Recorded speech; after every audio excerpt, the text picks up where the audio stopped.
그러니까 그렇게 생각하는 거는 진짜 주식 다시 배워야 돼요. 단순하게 수급만 갖고 코스닥 시가총액 1등, 2등 하는 주식이 그렇게 6배, 3배 이렇게 오르진 않습니다. 결국 시장에 대항하면 살아남을 수 없어요. 가장 기본적인 시장을 대하는 자세가 글러먹었는데 그래갖고는 구렁텅이에서 벗어날 수 없을 겁니다. 오늘은 금양의 박순혁 이사님을 모시고 이야기를 나눠보도록 하겠습니다. 이사님 안녕하세요. 예, 안녕하십니까. 이사님 더 이상 셀프 소개가 의미가 없는 것 같지만 그래도 예. 좀 부탁드리겠습니다. 저 주식계 로빈후드 배터리아십니다. 네. 제가 이제 왜 로빈후드라고 했냐면 오늘 그 타이거 자산 운용이라는 데서 이제 네. 고객들한테 그 사과 서한을 보냈어요. 거기 이제 내용을 보면은 이제 에코프로나 그다음에 에코프로 비행 같은 주식을 이제 우리가 제때 그런 주식들이 이제 너무 급하게 이제 비정상적으로 오르는 바람에 우리가 이제 수익률이 되게 안 좋았다. 뭐 이런 식의 이제 변명하는 사과문을 이제 고객들한테 쭉 보냈거든요. 근데 그거는 제가 이제 분명하게 말씀드리는데 에코프로하고 에코프로 BM이 비정상적으로 오는 게 아니고 당신들의 밸류에이션이 비정상적이었던 겁니다. 그동안. 이제 그 말씀을 제가 꼭 드리고 싶고.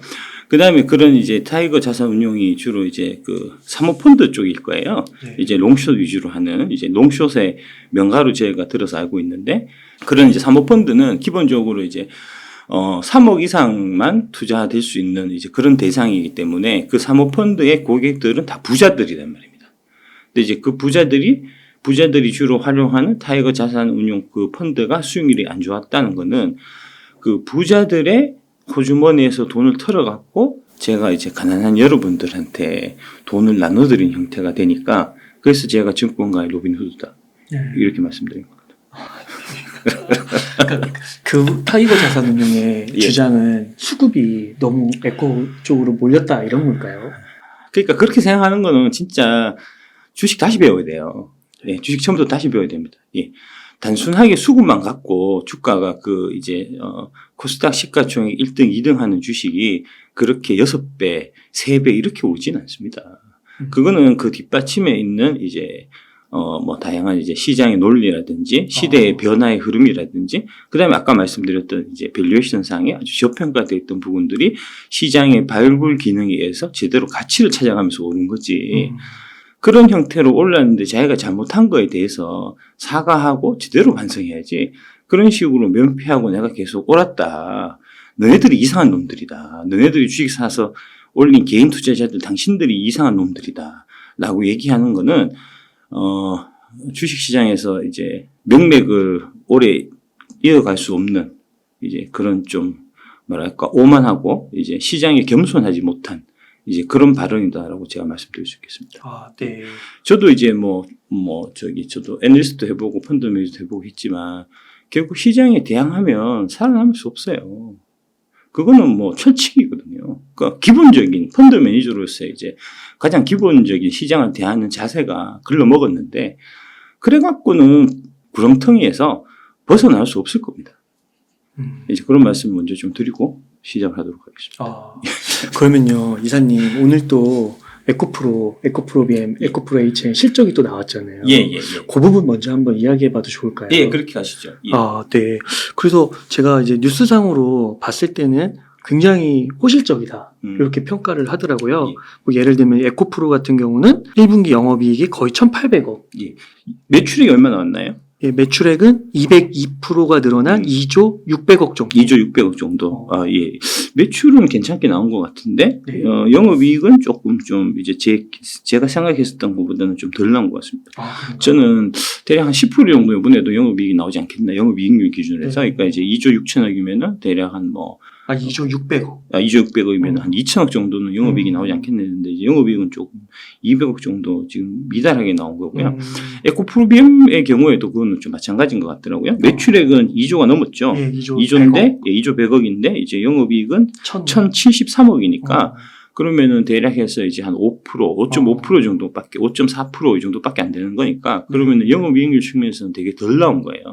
그래서 왜 그렇지? 그거는 조금 좀 디테일한 걸 좀 봐야 될 것 같은데, 일단 이제 기본적으로 제가 지금 드는 생각은 이제, 에코프로 BM 쪽에서 만드는 양극재 중에서 이제 그 전동 공구용으로 들어가는 양극재가 있습니다. 이제 그 삼성 SDI 쪽으로 주로 들어가는데 일시공 원통형으로 해서 이제 전동 공구 쪽에 들어가는 그 양극재 부분이 있는데 그게 이제 최종 소비처가 이제 건설 쪽이에요. 그래서 이제 건설이 지금 심각하게 위축되어 있는 상태이기 때문에 네. 작년 4, 4분기에도 이제 건설 쪽 관련해서 이제 뭐 그 손실 처리하는 뭐 좀 그런 부분들이 있어갖고 재고 조정하는 좀 그런 부분이 있어서 이제 영업이익률이 안 좋았는데 아마 1, 4분기에도 좀 그런 것들이 좀 인정된 거 아닌가 싶은 생각이 일단 하나 들고요. 이게 이제 지금 보면 그 에코프로 BM하고 삼성 SDI하고 같이 이제 공동 설립한 에코프로 EM이라는 이제 그 에코프로 BM 밑에 자회사가 있는데 그 이제 캠퍼스 캠6인가 뭐 캠7인가 뭐 그럴 텐데 그게 이제 작년 11월 12월 달에 그 포항에서 대대적으로 크게 이제 라인을 오픈했거든요. 라인을 이제 완성을 했는데 보통 그렇게 이제 큰 라인이 완성됐을 경우에 이게 이제 배터리 같은 셀의 경우에도 이제 수율 잡는데 좀 시간이 걸리는 거하고 마찬가지로 이 양극재단에서도 이제 수율 잡는데 대략 한 6개월 정도가 걸린다고 합니다. 그래서 이제 수율 잡히는 그 과정 동안에는 영업이익률 측면에서는 좀 이제 덜 나오는 그런 좀 일들이 있거든요. 아마 좀 그런 두 가지 요인 때문이 아니었을까 이제 그렇게 보는데 일단 요거는 이제 숫자만 나온 거고 이제 디테일한 부분은 이제 발표를 안 했으니까 그 디테일한 부분은 한번 발표를 되면은 그거 한번 다시 한번 보고 제가 말씀을 드리든지 뭐 각자 알아서 한번 판단하시든지 하시면 될 것 같습니다.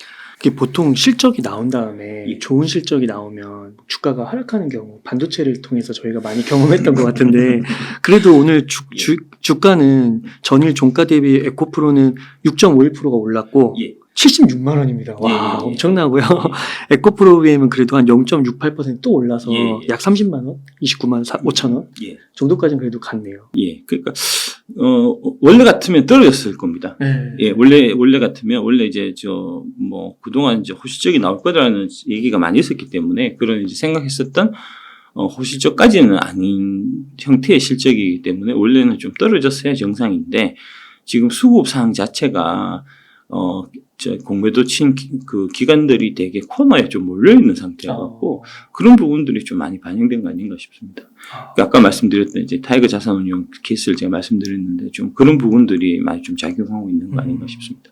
그래서 이게 또 신문도 보니까 제목이 갈리더라고요. 어느 쪽은 이게 주가 상승세 이어가 호실적 이렇게 평가를 하고 다른 한쪽은 호실적에도 투자 조심해야 하는 이유는 이런 식으로 뽑더라고요. 근데 저희가 근데 아무래도 또 이렇게 민감하니까 이렇게 부정적으로 막 투자 조심해야 되는 이유는 이런 거에 또 조심할 필요는 있는 건가요? 없습니다. 없습니다. 네, 없습니다. 3년 보고 투자하시는 분들이 뭐 분기 실적이 뭐 좋고 나쁘고 사실 중요한 건 아니죠. 그러니까 이제 근원적으로 봐서 이제 이 매출이 계속 성장하느냐, 그다음에 이제 이익단에서는 뭐 영업이익이 제일 중요하니까 영업이익률이 이제 계속 상승 추세에 있느냐, 하락 추세에 있느냐 이제 그런 부분이 제일 중요하고, 근데 이제 분기 단위의 영업이익률은 이제 여러 가지 좀 특수한 사정들로 인해 갖고 이제 계속 좀 달라질 수가 있기 때문에 일단 이제 영업이익률 자체는 지금 안 좋은 거예요. 1, 4분기는. 근데 이제 이 안 좋은 게 왜 안 좋았는지 사실 그 이유가 더 중요하거든요. 그 부분은 이제 나중에 IR 행사나 뭐 이런 걸 통해서 이제 좀 얘기를 할 테니까 그때 이제 좀 제대로 보고 다시 좀 판단하시는 뭐 그런 형태로 보시는 게 맞을 것 같습니다. 그리고 한 가지 궁금한 게 그 에코프로 BM이 1분기에 지금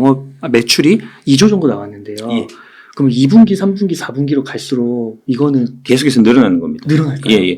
올해 대략 한 46% 정도 이제 신규 캐파 오픈이 그 예정돼 있는 거거든요. 아까 말씀드렸듯이 이제 작년 4, 4분기에 큰 라인이 이제 새로 오픈했고 그게 이제 실적에 반영되는 거는 본격적으로 이제 풀리하게 반영되는 건 아마 2, 4분기 정도를 봐야 될 거예요. 2, 4분기 일부 반영되고 3, 4분기에 이제 더 반영되고 추가적으로 또 반영되고 이제 그런 형태가 될 거라서 계속해서 이제 분기 단위로 계속해서 성장하는 이제 그런 흐름으로 이해하시면 될 것 같고요. 그러니까 이번에 2조면은 이제 다음 2, 4분기에는 뭐 2조 4천억, 2조 5천억, 그다음에 뭐 3, 4분기에는 3조 뭐 이런 형태로 계속해서 이제 늘어난 형태로 보시면 될 거니까요. 그다음에 이제 그 사이에서 계속 좀 변동되는 게 이제 메탈 가격, 그러니까 이제 뭐 니켈, 코발트, 망간, 리튬 이런 가격들이 이제 어떻게 변동되는가에 따라서 그 가격 변동 부분들이 이제 이 매출 부분에 반영되는 이제 그런 구조로 되어 있으니까 이제 그런 부분들이 추가적으로 이제 매출 성장세에 이제 영향을 미치는 이제 그런 그림으로 보시면 될 것 같습니다.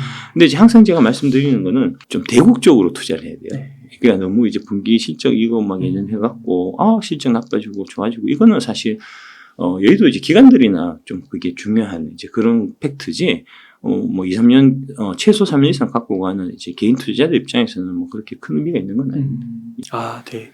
그래서 매출은 예상했던 바대로 나오셨고 예. 영업이익률 같은 경우는 좀 적게 나오고. 예, 좀 영업이익률이 좀 저조했는데 그 저조한 영업이익률의 이유를 이제 좀 알아볼 필요가 있다. 네. 이제 그 정도로 정리하시면 될 것 같습니다. 그리고 중장기적으로 예. 대국적으로 생각했을 땐 걱정할 게 별로 없다. 그렇죠. 예, 그렇죠. 그렇게 정리를 한번 해보겠습니다. 예. 그러면은 이번에는 그 2차전지 아무래도 실적 시즌이니까요. 예. 실적에 대해서 좀 여쭙고 싶은데 그 2차전지 하면 대장이 아무래도 LG 에너지 솔루션이잖아요. 예. 그래서 1분기 예. 한번 실적을 한번 점검해 볼 수 있을까요? 예, 요거 이제 아마 IR 자료를 이제 신문에서 기사에서 인용해서 그 그래픽을 한 거를 제가 다시 갖고 온 것 같아요. 예. 여기 보시듯이 22년 1, 4분기 실적이 4조 3천억이었고요. 2, 4분기에 5조 700억, 3, 4분기에 7조 6,482억, 4분기에 8조 5,375억으로 계속해서 이제 고성장세가 지금 뚜렷하게 나타나고 있고요. 그 다음에 이제 올해 1, 4분기에 매출은 8조 7,471억을 기록한 거고요. QOQ 매출 성장률을 보시면은 16.8, 50.8, 11.6, 2.5 이렇게 이제 1, 4분기에는 좀 매출 성장률 QOQ 관점에서 봐서는 이제 크게 증가한 건 아니니까 이게 아까 말씀드렸던 이제 그 에코프로비엠의 실적이 그 어닝 서프라이즈까지는 못 나온 그런 부분하고도 좀 이제 연결됐다고 보시면 될 거고요. 결국은 이제 양극재가 이 배터리 쪽에 들어가는 거니까. 근데 이제 아시다시피 지금 올해 1, 4분기부터 미국 시장이 본격적으로 열리기 시작하면서 미국의 전기차가 아주 빠른 속도로 이제 성장세를 부과하고 있는 좀 그런 상황이거든요. 그래서 뭐 그런 부분들이 이제 앞으로 2, 4분기 정도에 또 추가적으로 반영돼야 될 부분들이 많이 있기 때문에 2, 4분기에 들면 이 매출 성장률이 다시 한번 이제 큰 폭으로 성장하지 않겠나 이제 그렇게 좀 보셔야 될 것 같고 그 다음에 이제 영업이익률을 좀 유념해서 보셔야 될 필요가 있는데 이번에 기록했었던 영업이익률이 사상 최대의 영업이익률 분기 기준으로 해서 7.2를 기록한 거니까.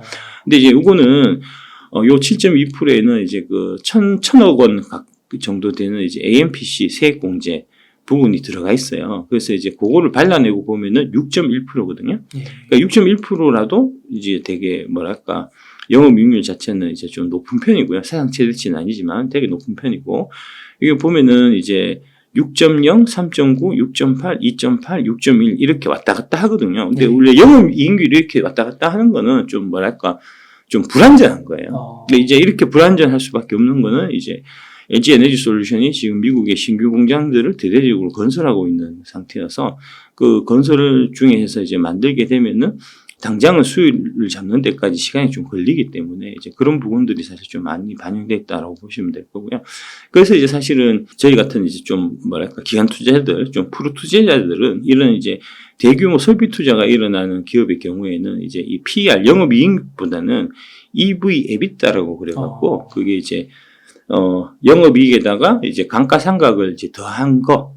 그걸 기준해서 보통 많이 평가를 하거든요. 이게 장치 산업인 경우에는 이제 아까 영업이익률을 보면 이렇게 들쑥날쑥하는 이런 부분들이 있어서 사실 그런 겁니다. 그래서 EV EBITDA로 사실은 평가를 해야 이 LG 엔솔이나 그 다음에 이제 양극재 쪽 회사들도 또 이제 뭐랄까 또 정확한 평가가 사실 가능한데 그 EV EBITDA까지 들어가면은 PR만 해도 여러분들이 머리 아파 죽을라 하는데 EV EBITDA 하면은 도저히 못 쫓아오실 것 같아갖고 제가 이제 그것까지 말씀드릴 수는 없고 일단 이제 뭐 그런 거다 하는 정도만 그런 것들이 있다 하는 정도만 좀 이해하시면 될 것 같습니다.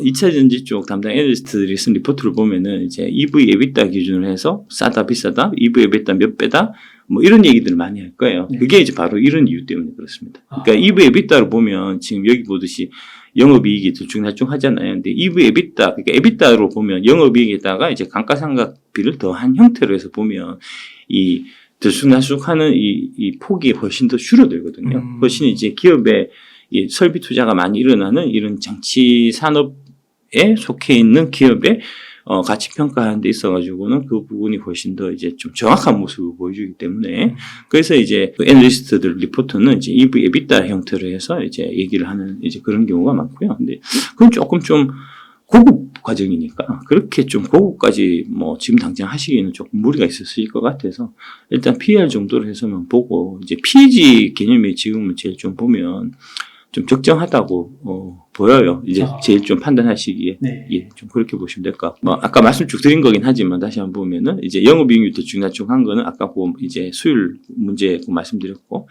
그러니까 수율이 최종적으로 안정화될 경우에 영업이익률이 크게 신장할 거다는 거를 이제 예상하실 수 있는 거고요. 혹자가 이제 이 2차전지 산업, 이제 배터리 산업도 그렇고 양재 산업도 그렇고 이제 공격할 때 주로 많이 얘기하는 것 중에 하나가 이제 이익률이 너무 낮다는 걸 얘기를 많이 하거든요. 그러니까 이런 부분을 이해를 못해서 그래요. 그러니까 수율 문제가 있기 때문에 수율 문제가 안정화되면은 영업이익률이 올라가는 이제 이런 구조를 이해를 못하고 어떻게든 이제 흠 잡으려고 자꾸 얘기를 하니까 이제 그런 형태의 사실 얘기를 하는 거고요.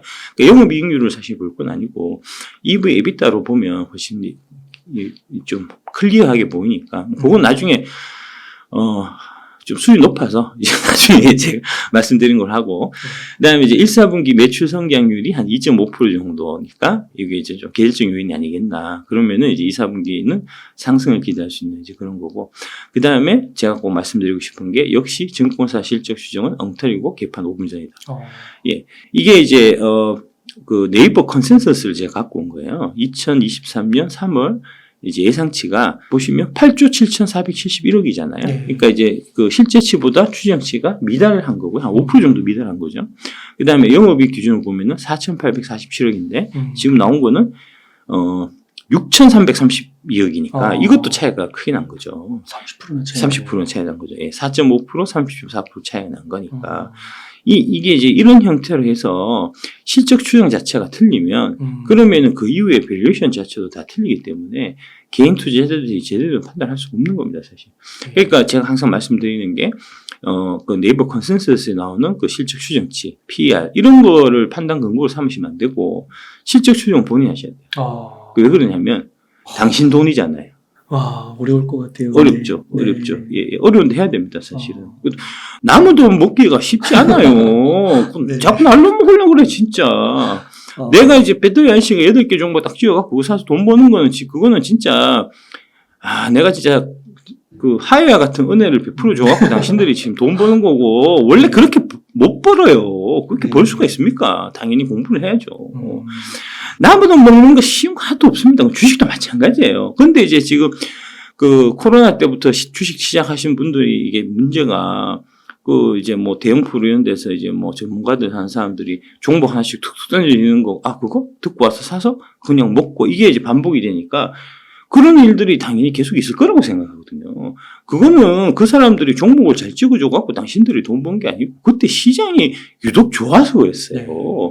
그때는 대충 다트만 던져도 100개 중에 95개는 올라가는 장이어갖고 돈 못 벌기가 더 어려운 장이었어요. 네. 그럴 때부터 시작해갖고는 쉽게 돈을 버릇하니까 버릇이 지금 잘못 들어갔고 공부를 해야 될 공부를 안 하고 주식 투자하면은 쉽게 벌 수 있는구나 이렇게 되게 나이브하게 생각하고 있는데 그런 생각하다가 이제 21년에 완장창 한번 깨진 거고 21년 연말 22년에 이제 저 배터리 IC를 영접하신 분들은 그나마 이제 마음을 바꿔먹고 지금 개가천선해서 수익이 나오고 있는 거고 아니고 계속 거기 이제 과거에 이 아집에 머물러 있는 사람들은 지금도 이제 계속 쌍코피 터지고 있는 거 그런 거 아닙니까? 네. 근데 자기가 판단해야 돼요. 아무도 당신을 위해서 돈을 벌어주지 않아요. 그걸 명심하셔야 됩니다. 예. 그 다음에 이제 보면, 그래서 이게 보면은 이제 23년 12월 예상치가 네이버 컨센서스가 36조로 잡혀 있고, 그 다음에 영업이익이 2조 2천억이거든요. 그럼 말도 안 되는 거예요, 이거는. 아까 보시면 8조 3천억이잖아요, 지금 이제. 그러니까 이게 8조 3천억을 기준해서 곱하기 4를 해도 4, 8이 32니까, 그러면 2, 4분기, 3, 4분기, 4, 4분기 별로 증가하는 게 없다는 거잖아요. 근데 증가할 스케줄이 엄연히 있는데, 이렇게 잡으면 안 되는 거죠.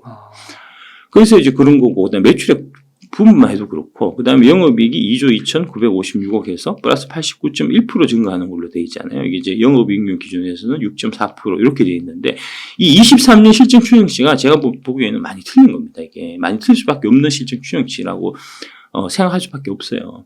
일단 이제 1, 4분기에 매출액 성장률이 한 112%인가 그렇잖아요. 그 성장률을 그대로 적용해서 매출을 계산해 보면은 51조 6천억이 나오고요. 그렇게 많이 차이나요? 예.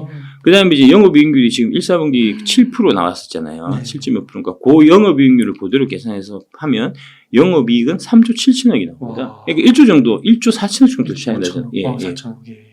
이렇게 추정하느냐? 제가 밑에 있는 이제 51조 6천억에 3조 7천억으로 영업이익을 추정하느냐, 아니면 36조에 2조 3천억을 추정하느냐에 따라서 밸류에이션 하늘과 땅의 차이가 그렇죠. 나요. 그렇구나. 그걸 제가 한번 보여드릴게요. 다음 장 넘기시면. 와.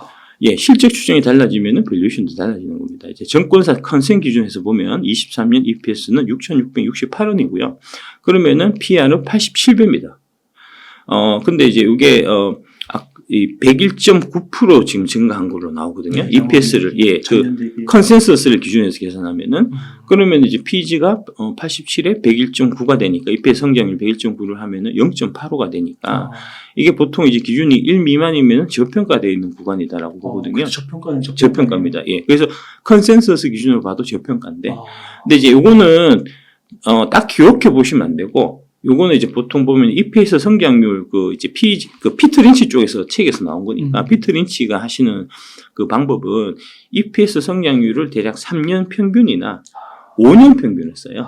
그러니까 한 해 평균을 쓰면 안 되고 3년이나 5년 평균을 써야 돼요. 그 얘기는 뭐냐면 이제 PEG를 제대로 계산하기 위해서는 당신이 3년 뒤에 실적 추정을 재순할 수 있을 때 되는 얘기고 5년 뒤에 실적 추정까지 가능하면 더 좋다는 얘기입니다. 쉽지 않죠? 네. 쉽지 않죠. 당연히 돈 벌기가 쉬울 리가 있습니까? 네. 당장 나와갖고 땅을 파보십시오. 5천짜리 한 장이 나오나. 네.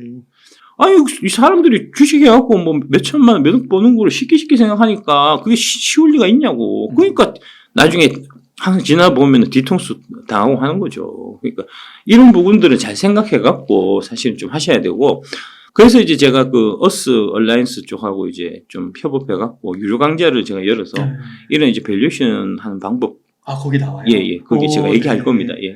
좀 아주 기초적인 부분까지는 얘기를 제가 하려고 합니다. 예. 그래서 공부하셔야 돼요. 공부하셔야 돼요. 내가 언제까지 물고기 잡아주고 있습니까? 당신들도 물고기 잡는 법 이제 서서히 배워야 될 거 아닙니까? 네. 그러니까 이런 거를 좀 잘 생각해갖고 이게 좀 되게 디테일해요, 사실은. 이게 그냥 밸류에이션 하면은 그냥 이제 네이버에 나오는 PR 딱 보고 그거 보고 이거 100배네 비싸네. 그다음에 여기 5배네 싸네. 이렇게 하고 투자하는 사람도 있거든요. 무식한 겁니다. 돈 잃으려고 작정한 겁니다. 이거 LG 에너지솔루션 요 사례만 봐도 예. 위험한 것 같은데. 그러니까요. 그러니까 좀 디테일하고 좀 예술적이에요, 사실은. 밸류에이션 하는 부분도 그런 부분들을 제가 좀 제대로 좀 여러분들한테 전달드리려고 단돈 99,000원에 모시고 있으니까, 예, 이제, 아직 만들고 있습니다. 만들고 있습니다. 많이들 이제 공부해 주셨으면 좋겠고. 그러니까 제가 기준에서 계산해 보면 23년 EPS가 1,727원이 나오고요. 그러면은 PER이 54.1배가 됩니다. 87배랑 54.1배랑 느낌부터 다르잖아요. 그죠? 네. 예. 그 다음에 PER 54.1배가 되면 EPS 성장률은 한 해치입니다. 한 해치만. 원래는 3년, 5년치를 계산해야 되는데, 한 해치만 보면은 224.6이 나와요. 그러면 계산하면은 PEG가 0.24가 나온단 말입니다. 0.5 미만이면 절대 저평가 영역이거든요. 예. 저거는 집을 팔았어도 사야 되는 구간에 대한 얘기입니다. 그게 완전 달라진다고요. 그러니까 실적 추정이 중요해요. 모든 밸류에이션의 근본은 실적 추정이 있고, 근데 실적 추정 자체가 쉽지 않습니다. 애널리스트들도 다 틀리거든요. 제가 이제 애널리스트 생활할 때 저희 센터장님이 항상 하신 말씀이 애널리스트는 주가는 못 맞춰도 된다. 실적 추정은 꼭 맞춰야 된다. 그렇게 해서 진짜 우리는 실적 추정 기간이 되면 한 달 동안 실적 추정만 해요. 막 테이블 막 갖고 와갖고 가정 이거 넣어보고 저거 넣어보고 전화해서 물어보고 해서 한 달 동안 실적 추정해서 그렇게 막 노력해갖고 데이터를 해서 이제 우리가 추정을 하는데 그래도 나중에 1년 지나가지고 우리가 실적 추정 잘했는가를 이제 나중에 검토를 해보면 복기를 해보면 30% 이상 차이 나요. 그래요? 예. 어려운 거군요. 예, 어려운 겁니다. 그러니까 얼마나 실적 추정을 잘하느냐. 실적 추정을 잘하려면 어떻게 되겠습니까? 회사에 대해서 잘해야 되거든요. 그러니까 회사에 대해서 잘하려면은 내가 맨날 메뚜기처럼 오늘 사서 일주일 뒤에 팔고 그 다음에 딴 데 가고 이러면 그게 그 회사에 대한 기업에 대한 이해가 쌓일 리가 있으며 실적 추정이 될 리가 있습니까? 그러니까 3년 이상 보고 투자 안 하는 거는 투자하는 게 아니라니까요. 이런 실적 추정에 바탕을 두고 투자를 해야 돼요.